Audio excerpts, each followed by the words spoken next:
NEET விலக்கு தொடர்பாக திமுக ஆட்சிக்கு வந்ததும் முன்னாள் உயர்நீதிமன்ற நீதிபதி கே ராஜன் தலைமையில் குழு அமைத்தது என அண்ணாமலை தெரிவித்திருக்கிறார். கூடுதல் விவரங்களை செய்தியாளர் ராஜகுமரன் வழங்க கேட்கலாம். ராஜகுமரன், வணக்கம். இது குறித்தான விவரங்கள். நீட் தேர்வு தொடர்பாக பல்வேறு குளறுபடிகளுடன் கூடிய அறிக்கையே திமுக அமைத்திருந்த கே ராஜன் அவர்களுடைய குழு வழங்கியிருந்ததாக குறிப்பிட்டிருக்கக்கூடிய பாஜக மாநில தலைவர் அண்ணாமலை தற்போது அந்த குழுவின் அறிக்கையின் அடிப்படையில் நீட் தேர்வு அமலுக்கு வந்த பிறகுதான் தமிழகத்தில் அரசு பள்ளி மற்றும் கிராமப்புற பள்ளி மாணவர்களுடைய சேர்க்கை எண்ணிக்கை அதிகரித்திருப்பதாக அண்ணாமலை தெரிவித்திருக்கின்றார். குறிப்பாக நீட் தேர்வு அமலுக்கு வந்த பிறகே அரசு மருத்துவக் கல்லூரிகளிலும் கிராமப்புற அரசு பள்ளி மாணவர்களின் சேர்க்கை அதிகரித்திருப்பதாக அவர் தெரிவித்திருக்கக்கூடிய சூழ்நிலையில் நீட் தேர்வு வருவதற்கு முன்பாக அரசு மருத்துவக் கல்லூரிகளில் பயின்ற அரசு பள்ளி மாணவர்களின் சேர்க்கை விவரங்களை பலமுறை வலியுறுத்தியும் தமிழக அரசு அமைத்திருந்த இந்த குழு வழங்க மறுப்பது ஏன் என்று கேள்வி எழுப்பியிருக்கின்றார்.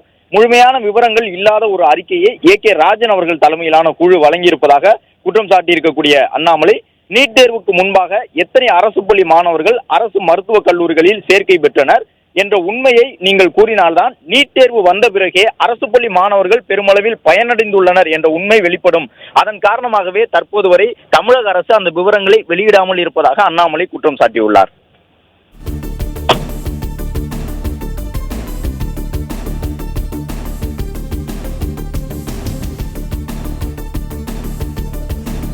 நீட் விலக்கு தொடர்பாக திமுக ஆட்சிக்கு வந்ததும் முன்னாள் உயர்நீதிமன்ற நீதிபதி கே ராஜன் தலைமையில் குழு அமைத்தது என தமிழக பாஜக தலைவர் அண்ணாமலை தெரிவித்திருக்கிறார்.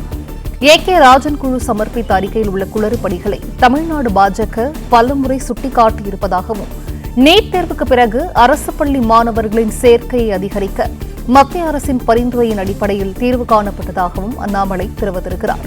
நீட் தேர்வு வருவதற்கு முன் அரசு மருத்துவக் கல்லூரிகளில் அரசு பள்ளி மாணவர் சேர்க்கை விவரத்தை தர பலமுறை வலியுறுத்தினோம் என்றும் பலமுறை வலியுறுத்தியும் அரசு பள்ளி மாணவர் சேர்க்கை விவரங்களை திமுக அரசு குழு வழங்க மறுப்பது ஏன் என தமிழக பாஜக தலைவர் அண்ணாமலை தெரிவித்திருக்கிறார்.